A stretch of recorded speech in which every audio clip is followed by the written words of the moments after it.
So creators have recently been establishing businesses, which I think brings up some concerning questions, but also allows us to prepare for what may be coming in the future. Because although creator brands have been thought to just be a gimmick in the past, well, nowadays they're actually rivaling some of the biggest companies in the world. And with where we're currently at, I think there's really three big questions here that could potentially change everything we know about the creator economy. Because if you consider something like KSI and Logan Paul's Drink Prime, where for a while they actually beat Gatorade in sales as Walmart's most sold hydration drink, the first big question to ask here is, how much potential do creators really have, and could this be the beginning of like a creator revolution? I'm thinking of if maybe the next lineup of billionaires will mostly be made up of creators. Because the way it's going now, it doesn't seem like too far of a stretch to call something like this, and the idea that the next big clothing brand will come from someone who was a fashion YouTuber, or that the next Domino's pizza will come from someone who's like a food reviewer channel,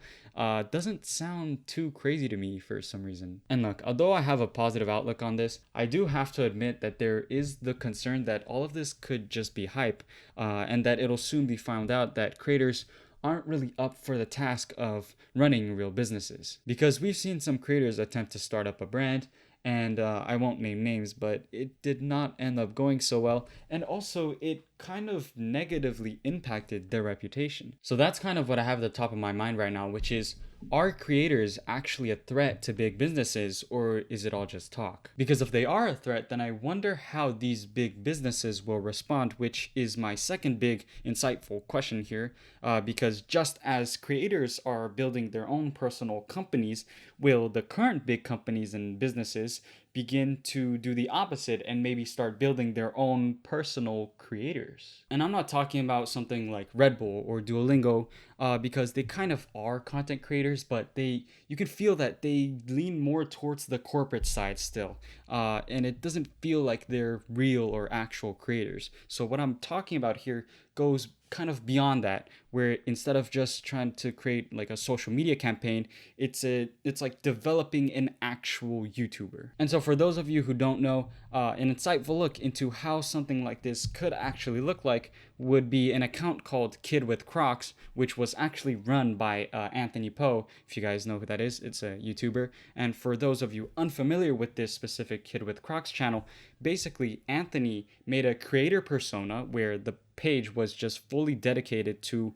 solely creating videos of him putting Crocs on statues for fun, which viewers really ended up liking. He gained millions of views and a couple 100,000 followers in just a couple weeks, but then after a while of just him posting videos of him putting Crocs on statues, he eventually revealed that it was like a persona and that he was actually working with Crocs to promote their product. And now obviously you can guess that some people were not too happy to find this out. They felt betrayed, but others thought it was actually a great campaign. So this makes me question, what if it wasn't just a small campaign and the channel kept on running like a regular creator channel? What if Kid with Crocs was seen as an established YouTuber?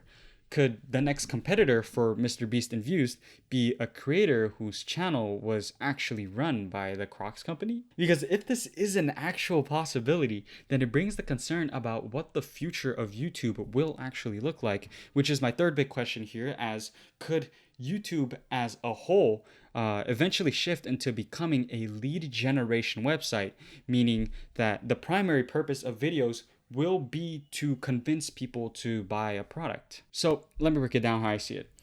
In the past, YouTubers and YouTube's website was filled with artists who just wanted to share their work, and to be able to sustain that, well, they had to take on and like kind of slot in a sponsorship there so they can cover their rent and their bills.